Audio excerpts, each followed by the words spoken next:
aquí vamos a iniciar con la grabación de nuestro encuentro. Y como les decía, Héctor nos acompaña el día de hoy para entregarnos alguna información adicional y complementaria a los contenidos que ustedes han venido desarrollando y por supuesto también con el objetivo de aclarar las dudas que hayan surgido mientras ustedes están haciendo el desarrollo del curso, revisando los videos o atendiendo las evaluaciones del mismo.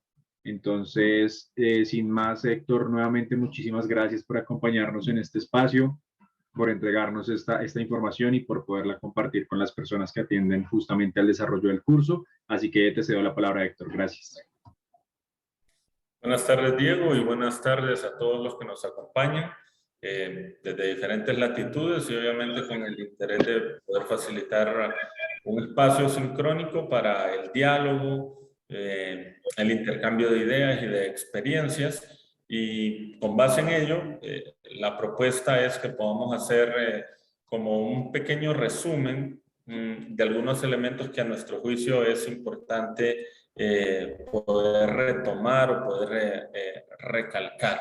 Me voy a permitir presentarles parte pues, de lo que incluso ya teníamos, pero tratar un poco de tropicalizarlo un poco más, teniendo en cuenta pues, que en este punto nos enfocábamos más en lo que eran las técnicas de análisis de datos y bueno, este encuentro sincrónico, como decíamos, pues se corresponde en poder avanzar justamente en esta discusión que, como ustedes pudieron ver, tenía dos grandes elementos: el análisis univariante, que es básicamente poder sacar toda la información alrededor de una categoría analítica o entiéndase por ello una variable o un indicador.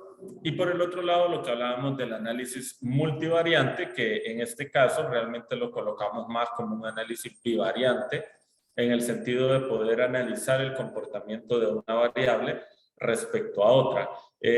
Decíamos en este punto que hay algunos elementos que es importante o que es significativo tener en cuenta. Hablábamos pues obviamente del conocimiento estadístico que cada vez es más extendido. Digamos que paulatinamente el enfoque positivista está ganando un mayor alcance y una mayor presencia en las ciencias sociales, en las ciencias políticas, de manera que hay que familiarizarse mucho más con ello. Y en ese sentido, pues a mayor nivel de conocimiento estadístico, pues mayor profundización vamos a poder hacer de los datos. En general, cuando hablamos de la estadística, la podemos dividir en dos grandes bloques.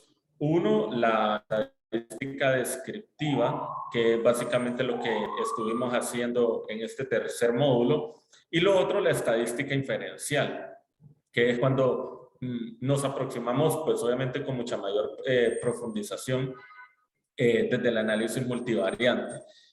Ahí también hay que señalar que hoy, digamos, la estadística tiene un campo de profundización muchísimo más alto y muchísimo más complejo con la ciencia de datos.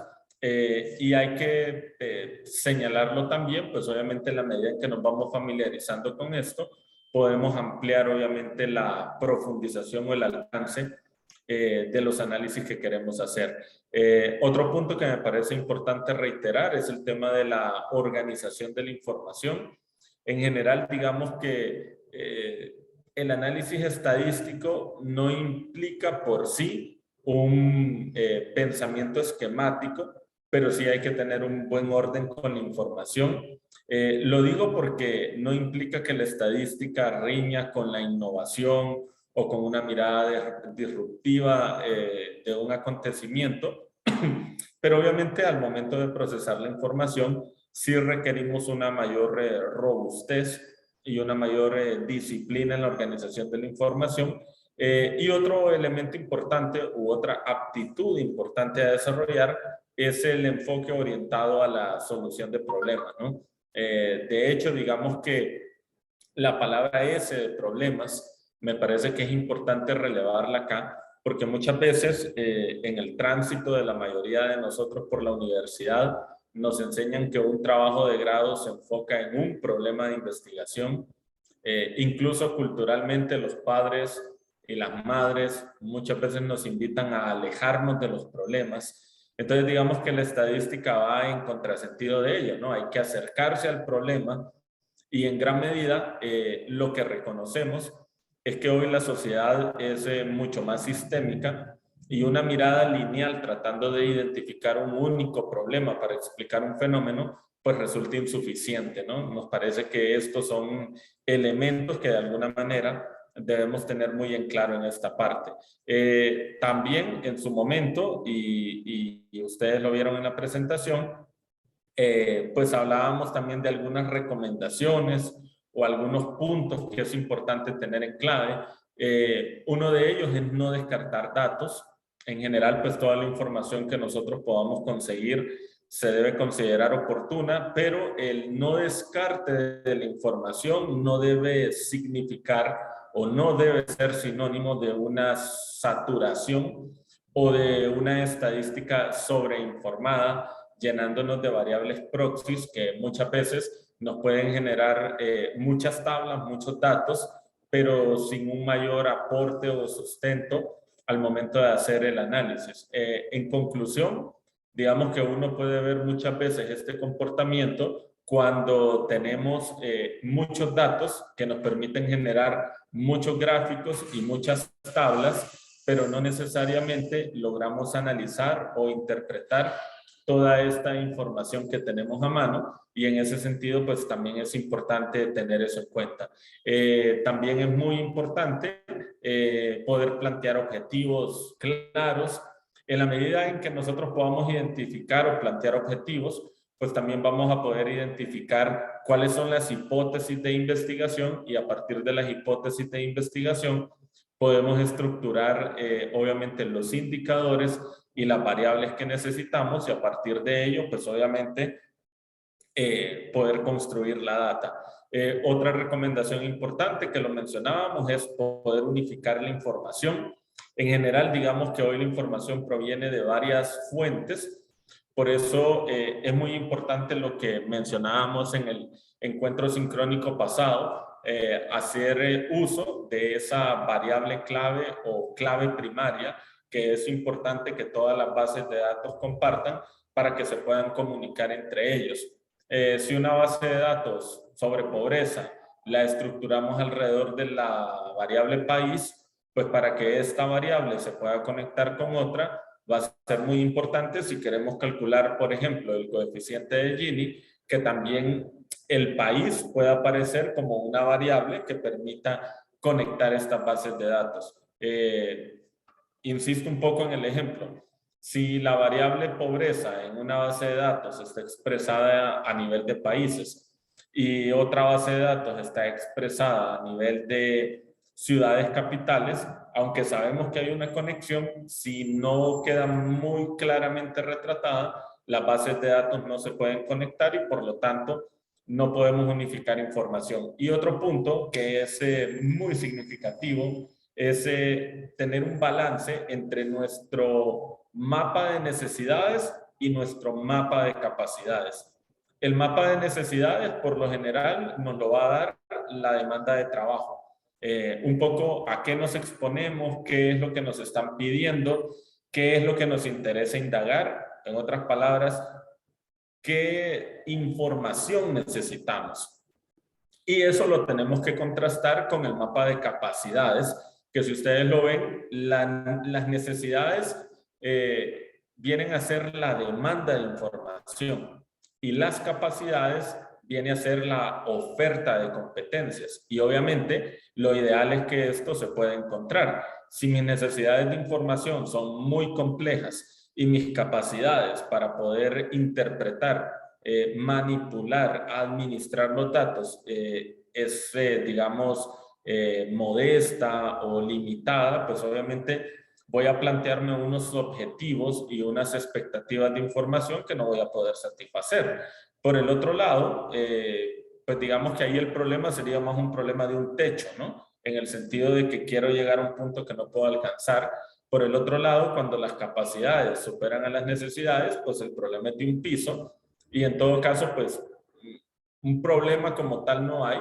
Básicamente lo que uno podría decir es que en términos de eficiencia, pues digamos que se está generando una información que está por debajo de las capacidades que se pueden utilizar.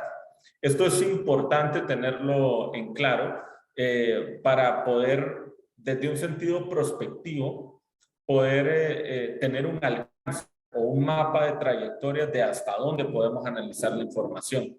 Y esto pues también va muy de la mano con un elemento muy importante, y es el acceso a los recursos tecnológicos, ¿no? Entre mayores son las necesidades y mayores son las capacidades, pues mayores serán las demandas de recursos tecnológicos, desde el uso de un computador hasta el acceso a ciertos paquetes estadísticos o informáticos para poder administrar la información. Me parece que este último punto es algo que debemos manejar, creo que con mucha sensatez, para evitar un problema, y ese problema es ese sentido de una temprana frustración.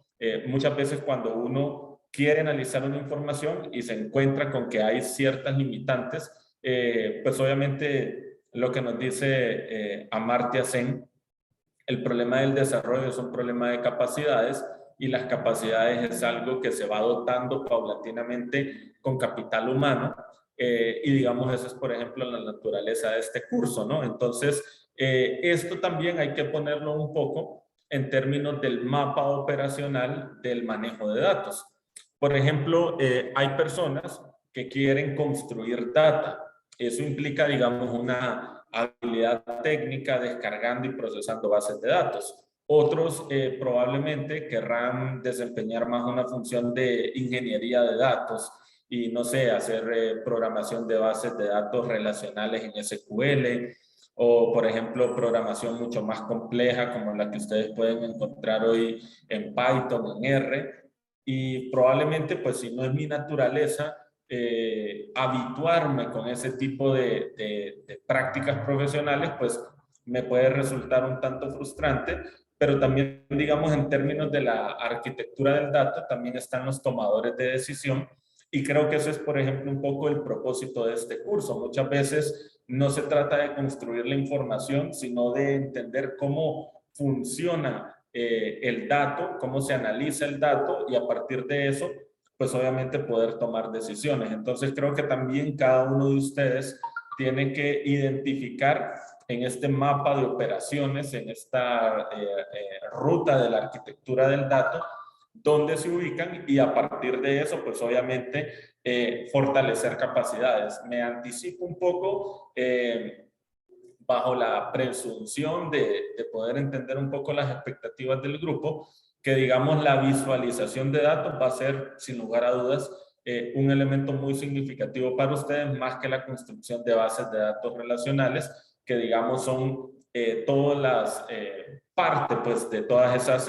capacidades de lo que uno le llama el stage o generación de datos, para posteriormente pasar, digamos, al ODS y luego al DDS en términos de lo que es un data warehouse, y pensando en un modelo mucho más complejo de datos. Entonces, el sentido es un poco a que ustedes se ubiquen en ese mapa, y en función de ese mapa sepan dónde ubicarse estratégicamente, pero también en ejercicios mucho más complejos saber qué equipo humano, por ejemplo, pueden necesitar ustedes en su fundación, en su empresa, en su partido político, para poder crear también algo que hoy está tomando mucha fuerza, que es la cultura del dato, ¿no? En ese sentido, pues también mencionábamos algunos programas para el análisis de datos.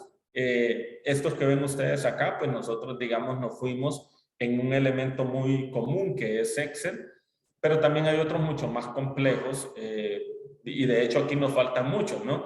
EBIUS, Stata, SPSS, y estos que ven ustedes arriba, más orientados a la visualización de datos, como es el tema de Tableau, Power BI o Google Analytics. De hecho, de estos tres, el que más se usa hoy en día es Power BI, que es el que ustedes van a aproximarse en el próximo módulo, y el otro es Tableau.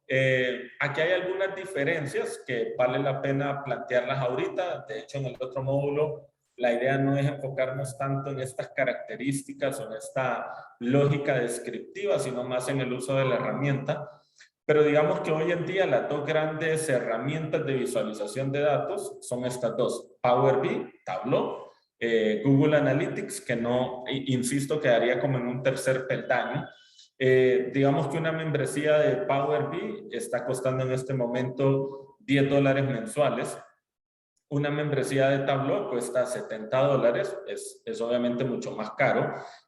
Tableau, digamos, está más pensado para el análisis de Big Data. Power BI también hace análisis de Big Data, pero también nos permite hacer análisis de datos mucho más pequeños. Otro punto importante es que Power BI viene desde la casa matriz de Microsoft. Entonces tiene la ventaja que se anida muy bien en los programas de Office, ¿no? Particularmente de PowerPoint. Y de hecho, pues digamos, desde Power BI uno puede relacionar muy bien imágenes o otro tipo de información para poder construir, digamos, visualización de data con visualización, digamos, de análisis cualitativo. Entonces, en ese sentido, digamos, también es bastante potente. Otro punto importante es que, digamos, en el caso de Power BI, pues nosotros ahí tenemos un poco lo que son los query y el armado de las diferentes bases de datos. Y digamos que Power BI, si uno le identifica muy bien esas primary key o claves primarias que hablábamos hace un rato, el mismo Power BI les empieza a dar su almacenaje de datos, que en ese sentido es bastante importante. Tableau, digamos que es un poquito mucho más compleja. Y otra ventaja que también nos aporta Power BI es su lenguaje de programación, que básicamente es DAX, desde el cual, digamos, ustedes desde la misma base de datos, sin salirse de Power BI, pueden empezar a construir muchos de los análisis que justamente vamos a ver acá. Entonces, digamos que en el tema de análisis de datos existen estos programas y en el caso nuestro, particularmente hay un énfasis mucho más importante hacia Power BI por las facilidades que genera, ¿no? Otro punto que también mencionábamos eran los tipos de análisis de datos. Digamos que en este caso nosotros nos enfocamos más en el análisis descriptivo como una pequeña interiorización o aproximación a este tema, pero también tenemos el análisis predictivo, que digamos ahí la econometría, los modelos de regresión, el análisis de series de tiempo juega un papel muy clave, y el análisis prescriptivo, que es básicamente cuando usamos inteligencia de datos para poder generar soluciones. Digamos que de esos tres niveles de complejidad, nosotros nos vamos a ubicar con mayor fuerza en el primero, que es el descriptivo, y luego vamos a migrar en el otro módulo a la visualización de datos en este mismo nivel. Decíamos que hay diferentes técnicas de análisis de datos. Una de las que está ganando más fuerza, perdón, es el Big Data. Hay muchos modelos de negocios o de lo que uno le llama el Business Intelligence, que es un avance del Big Data que también se encuentra acá. Modelos predictivos, que muchas veces son modelos de probabilidades, árboles de probabilidades, que digamos, pues en este caso no nos aproximamos a él, pero también es importante conocerlo. Series temporales también. Aquí, entre otros mucho más complejos, que también es importante pues que ustedes lo tengan en cuenta, ¿no? Por ejemplo, si ustedes van a hacer piensen por ejemplo en una evaluación de un proyecto social, y dentro de la evaluación del proyecto social ustedes quieren hacer una evaluación de impacto, pues obviamente tendrían que plantearse un análisis de regresión, por ejemplo, para poder identificar qué tanto una variable impactó en otra. De lo que tenemos acá, pues obviamente el análisis de regresión sería el más importante. Si queremos analizar cómo una variable se relaciona con otra, más allá del coeficiente de correlación, por ejemplo, podríamos analizar desde un modelo de minería de datos o lo que le dicen data mining, y por ejemplo descargarse un programa como poder analizar esta información. O por ejemplo, si desde el Big Data ustedes quieren conocer la intención de voto sin necesariamente hacer una encuesta, entonces está lo que hoy en el Big Data se llama análisis de sentimientos, donde por ejemplo uno puede analizar cómo se están comportando las opiniones en redes sociales para ver, por ejemplo, quién es el candidato más opcionado entre una elección u otra. Por ejemplo, pensemos en el caso de Colombia, ahorita con las elecciones que tenemos ya a puertas, casi en menos de 2 semanas. Por ejemplo, desde el análisis de sentimientos, uno puede, digamos, hacer uso de análisis de datos en tiempo real, que eso básicamente es lo que se llama el modelo Spark, que uno puede utilizar para coger todos los datos y que se analicen en tiempo real. Y por ejemplo, después de, qué sé yo, un debate presidencial en un canal de televisión, ver cómo se comportan las redes y ver un poco cómo está la intención de voto. Entonces, si ustedes ven, hay grandes niveles de complejidad.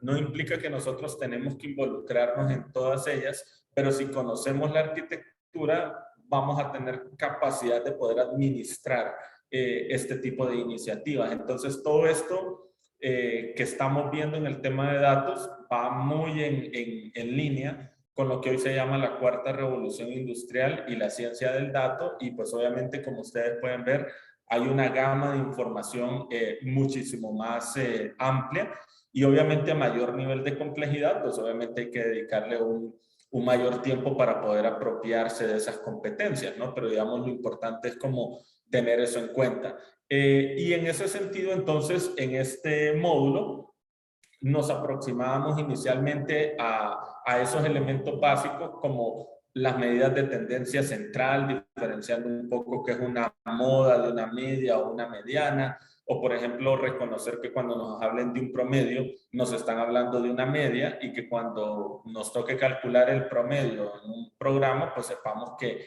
no vamos a encontrar muchas veces la palabra promedio sino media, así como las medidas de dispersión, que básicamente hay 3: rango, desviación estándar y varianza. La varianza es el valor cuadrado de la desviación estándar.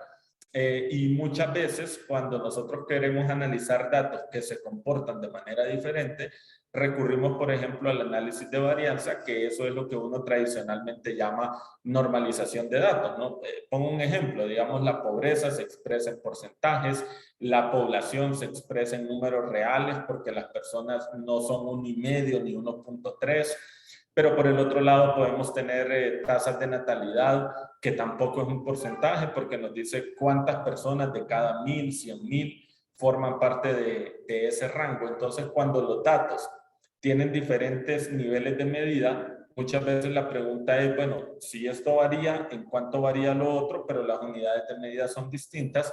Recurrimos a medidas de dispersión para normalización de datos.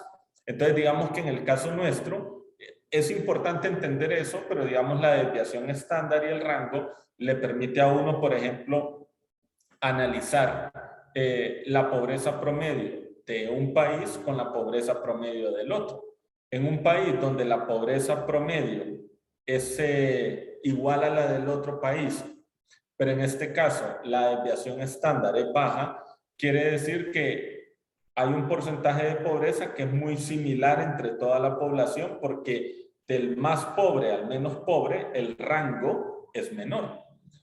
Pero podemos encontrar otro país con el mismo nivel de pobreza, pero una desviación estándar muy alta. O sea, hay población muy pobre y hay población menos pobre y el rango es muy alto. En este sentido, ¿cómo interpretaríamos la desviación estándar? Como desigualdad. Entre menor es la desviación estándar, menor será la desigualdad.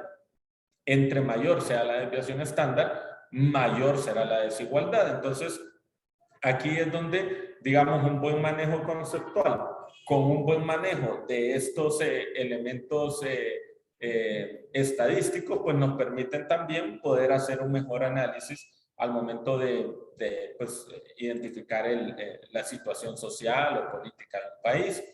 Hablábamos también en su momento de las frecuencias. Hablábamos de la frecuencia absoluta y la frecuencia relativa. La diferencia es que la frecuencia absoluta está expresada por lo general en números enteros o números reales, y la frecuencia relativa, que si bien es cierto termina siendo un número real, al final es una proporción o razón, en tanto tenemos un numerador y otro denominador y nos está dando un porcentaje. Y con eso llegábamos, como ustedes pueden ver, a los gráficos univariantes, donde ahí ya va también en la intuición nuestra y en cómo queremos acomodar los datos. Por ejemplo, una proporción, como ustedes lo veían en los videos, se va a enfocar más en un gráfico de pastel. O digamos, un diagrama de barras nos permite hacer una comparación entre dos variables. O digamos, una línea de tendencia nos permite analizar una variable a lo largo del tiempo. O un histograma, por ejemplo, la dispersión entre una población. Y finalmente el análisis multivariante que mencionábamos, veíamos los tres, el último, la verdad, de manera más acotada, que el análisis multivariante es cuando juntamos ya no una variable, sino dos. Entonces veíamos gráficos de dispersión para ver cómo se comportan dos variables y ver si tienen una relación directa, una relación inversa o no tienen relación. Entonces decimos que hay una relación directa cuando al aumentar una variable aumenta la otra, o al disminuir una variable disminuye la otra. Eso es una relación directa. Y una relación inversa es cuando una sube, la otra baja. Eso, digamos que los gráficos de dispersión permiten ver eso en términos visuales. Y el coeficiente de correlación nos permite ver eso en términos de número. Si el valor del coeficiente de correlación es positivo, la relación es directa. Si el valor del coeficiente de correlación es negativo, la relación es inversa. Y luego, que de hecho el coeficiente de correlación se escribe como una R minúscula. Y luego hablábamos también del coeficiente de regresión, que trata más bien de plantear un análisis explicativo. Una variable explica el comportamiento de otra, y a eso le llamamos R cuadrado. Entre mayor sea el R cuadrado, más la variable dependiente es resultado del comportamiento de la variable independiente. Digamos que eso nos permite pues analizar cosas. Veamos un ejemplo muy sencillo de Excel. Y en ese caso, pues lo que hicimos fue una aproximación a lo que uno llamaría un modelo de regresión simple, sin llegar a hacerlo realmente, porque también podemos construir modelos de regresión múltiple, que ya es un paso, digamos, donde podemos ver cómo diferentes variables afectan una en específica y cómo cada una de ellas lo termina generando. Digamos que eso era un poco lo que planteábamos en esta tercera unidad, y un poco pues la idea en este momento era como colocar estos elementos sin detenernos mucho, pero sí tratando como de hacer un repaso en esta primera aproximación, y a partir de ello, pues que también podamos discutir con ustedes qué elementos conceptuales, digamos, consideran ustedes que vale la pena que discutamos acá, o incluso si quieren que veamos algún caso práctico, pues también lo podemos hacer. Muchas gracias, Diego. Gracias.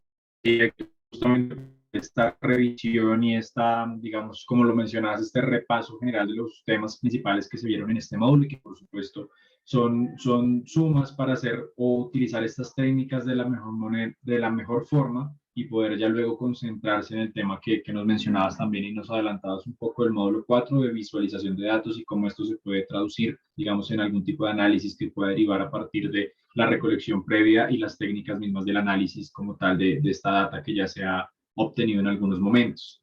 Tenemos una pregunta. Laura Tatiana nos escribió en el chat que justamente al finalizar la presentación, no sé si de pronto la puedas dejar de compartir, Héctor, para que nos veamos todos, y que está relacionada con respecto a las referencias. Entonces, Laura, si quieres, puedes hacer uso de la palabra, y si alguien más tiene dudas, recuerden que pueden escribirnos en el chat, o pueden levantar su mano, abrir sus micrófonos y lo podemos socializar. Como decía Héctor, la intención es que podamos profundizar en los conceptos que ustedes crean o que les generen alguna duda en este momento, o profundizar de pronto en algún ejemplo o caso específico que quieran conocer en este momento.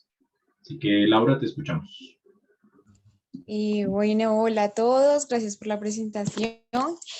En primera instancia, como conceptualmente, creo que todo ha sido muy claro, tanto como en las guías como en los videos.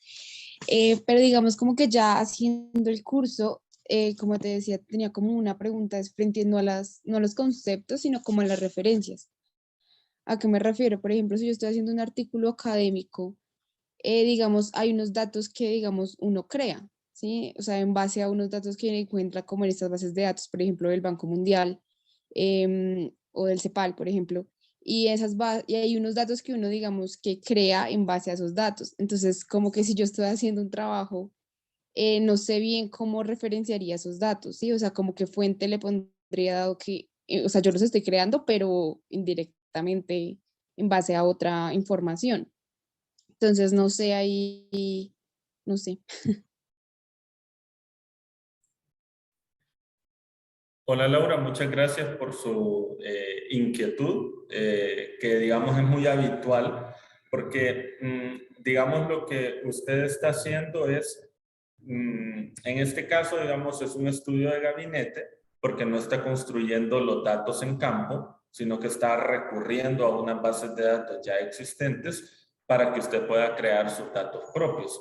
En ese sentido, digamos, el enfoque es más repito, es un estudio de gabinete y las fuentes, en este caso, son fuentes secundarias porque usted no las está creando, sino que está accediendo a ellas. Obviamente ahí viene el otro punto y es cómo referenciarlas. Eso va a depender en gran medida de las normas de citación. En general existen dos grandes bloques de normas de citación. La más habitual, la más conocida es APA, que es de la Asociación Americana de Psicología, y la otra es Chicago Style, que es, digamos, la otra que también es anglosajona y que tiene menos fuerza, pero es la segunda en el rango. En cada una de estas normas de citación se explica cómo se deben citar estas fuentes. Pero partiendo un poco de la idea que la más habitual es normas APA, entonces al momento en que usted genera los datos, usted tendría que colocar fuente, dos puntos, elaboración propia según datos de, por ejemplo, Banco Mundial. Así, digamos, usted cita los datos que usted crea haciendo uso de otra fuente. Entonces, repito, sería fuente, dos puntos, elaboración propia, según datos de, y ahí sí recurre a la fuente. Depende de la edición de la norma APA. En algunos, por ejemplo, le van a preguntar en qué momento usted consultó la información.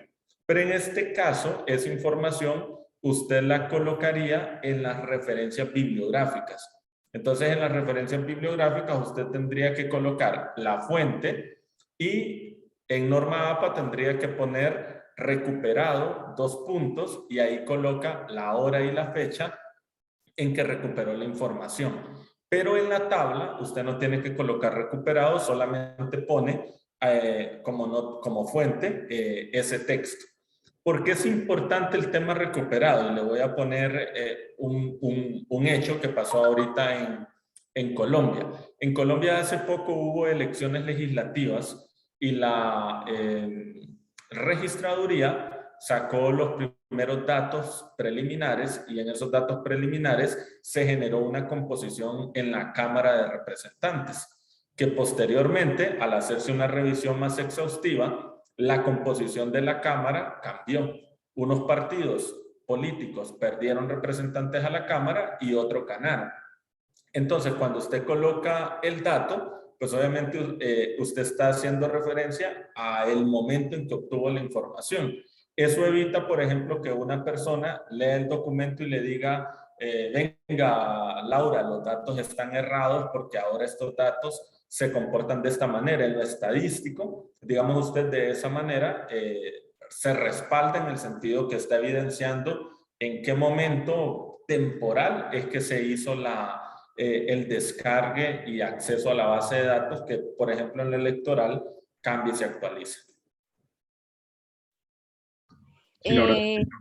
Sí, o sea, me quedó claro, pero antes ahora tengo otra duda, digamos, cuando ya tomo el dato exacto, directamente, digamos que no hay una fecha, por ejemplo, de publicación, la fecha sería la de la última actualización, ¿sí? Sí, señora. Sería Perfecto. la última actualización. Esa es la que hay que tomar. Gracias. Perfecto. Yo veía que Fernando en un momento abrió su micrófono. No sé, Fernando, si tenías alguna inquietud o si alguien más, justamente ya aproximándonos al cierre de este espacio, quiera de pronto profundizar en alguno de los conceptos, de los temas específicos que se vieron en este módulo 3 y los quieran compartir en la tarde de hoy. Fue un accidente, pero sí estaba pensando en algo. Y soy sincero, soy honesto, hoy no pude revisar los temas de este módulo.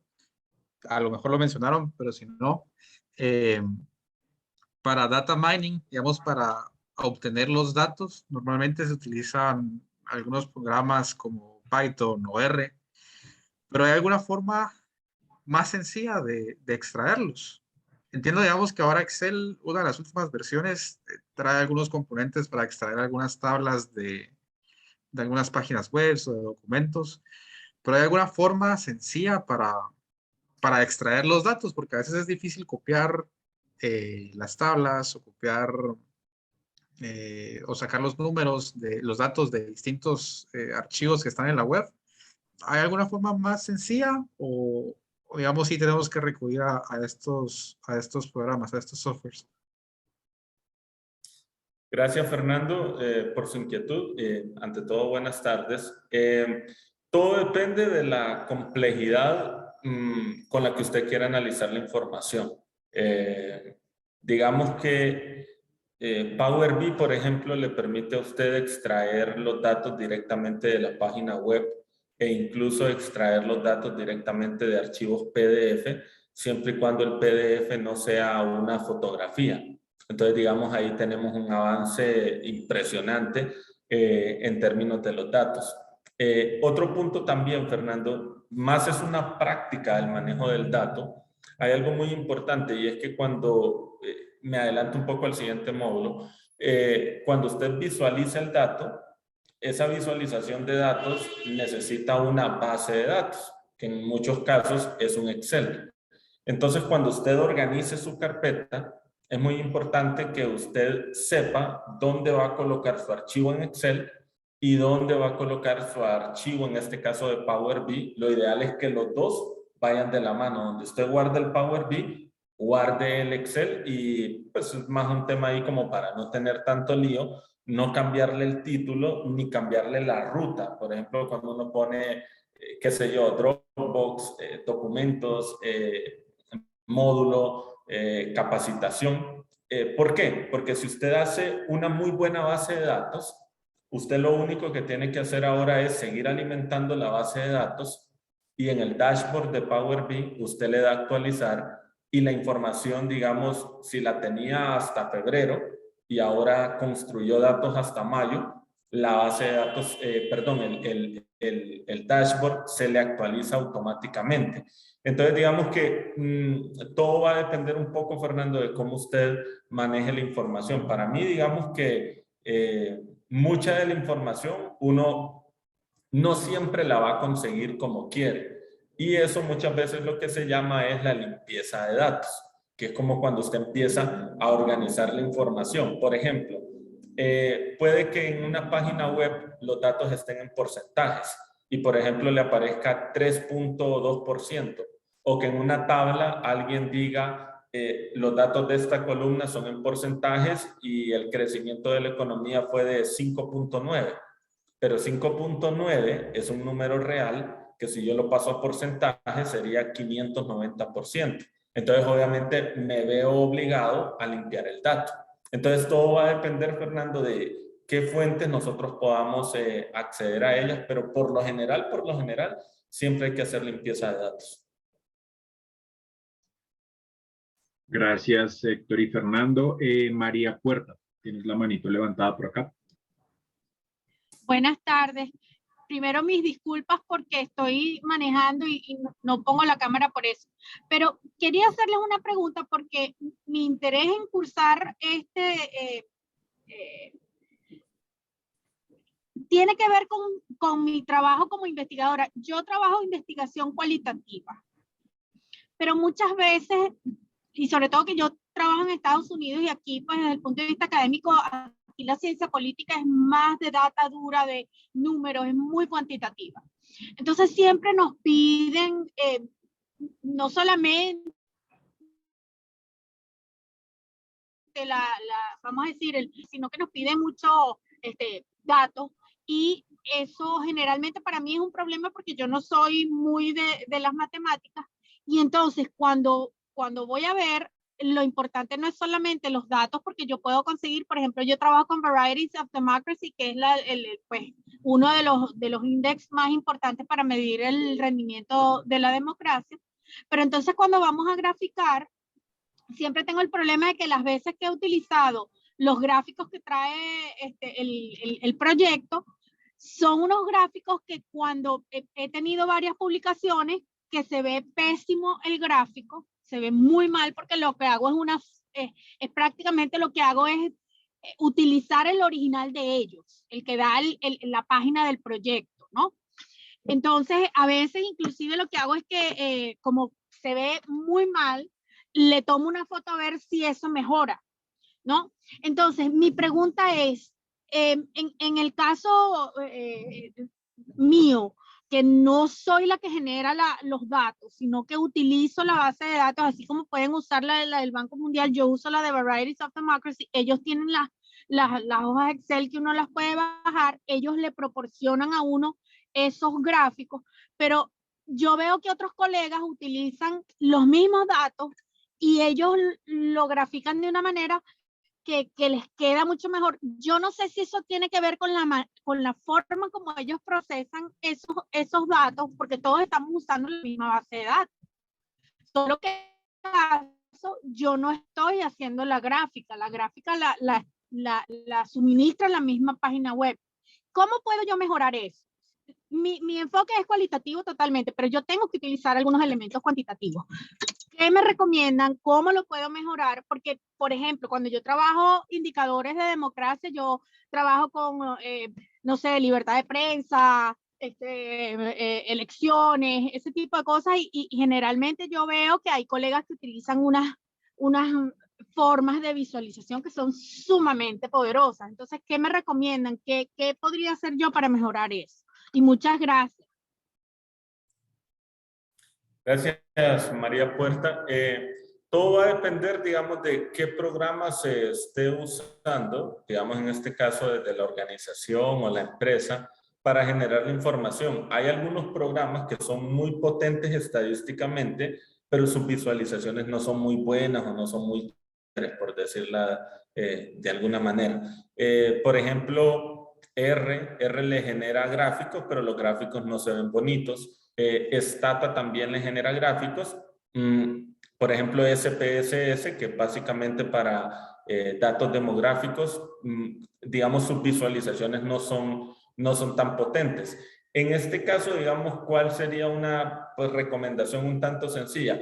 Extraer la base de datos y colocar esos datos en un visualizador que sí sea más amigable y mucho más potente para generar, valga la redundancia, estas visualizaciones, que eso, María Puerta, nos devuelve a lo que mencionábamos hace un rato. Por ejemplo, Power BI, Tableau, son programas especializados para visualización de datos. Entonces, digamos que usted tendría que rehacer la visualización alimentando, digamos, estos programas de visualización de datos. Pero digamos que esforzarse en mejorar el dato desde SPSS o desde eViews o desde Stata o desde R, digamos que en términos de eficiencia, el costo oportunidad es muy alto, el costo-beneficio es muy alto, entonces lo mejor es conseguir la base de datos y migrar a un programa de visualización. Creo que en ese sentido el otro módulo podría responder un poco la expectativa que usted está planteando.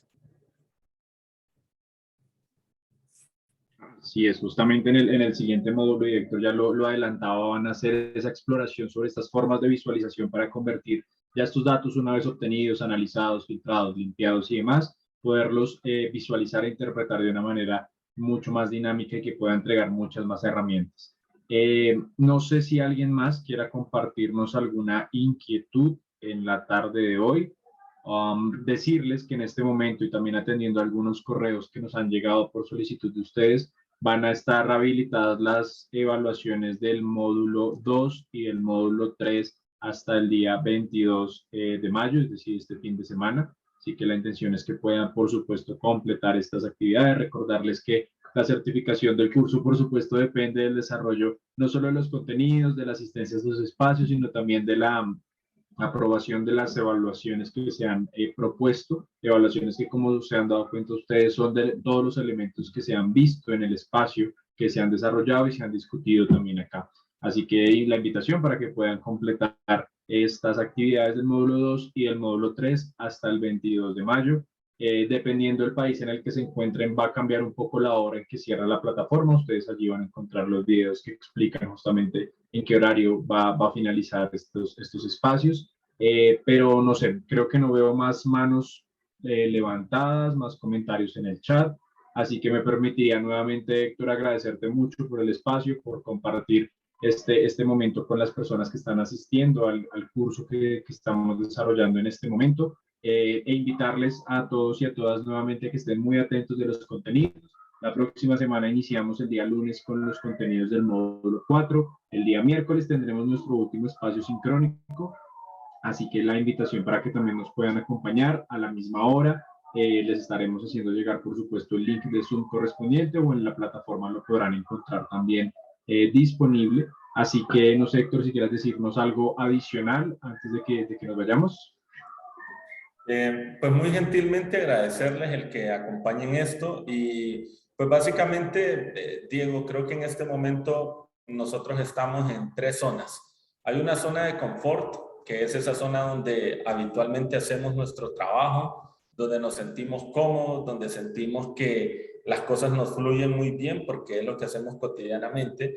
Este curso es más una invitación a ir a la zona de aprendizaje, que es esa zona donde a veces sentimos de que la logramos, otras veces sentimos que probablemente las cosas no nos quedaron muy claras, pero esa zona de aprendizaje pues obviamente lo que nos lleva, una vez que la crucemos con este curso, es a lo que uno llama la zona de pánico, cuando uno dice, no, definitivamente yo al tema de los datos no le hago, o lo que otros llaman la zona de oportunidad, que es donde uno dice, venga, ahora que ya tengo unas nociones para manejar los datos, pues hago que toda mi zona de confort ahora se amplíe mucho más y a partir de eso, pues digamos, uno logra un mayor desarrollo de capacidades. Entonces, creo que mi invitación y mi reflexión es a que salgan de la zona de confort y si sienten un poquito de pánico, pues no hay problema. Creo que eso es parte del proceso de aprendizaje en el que estamos.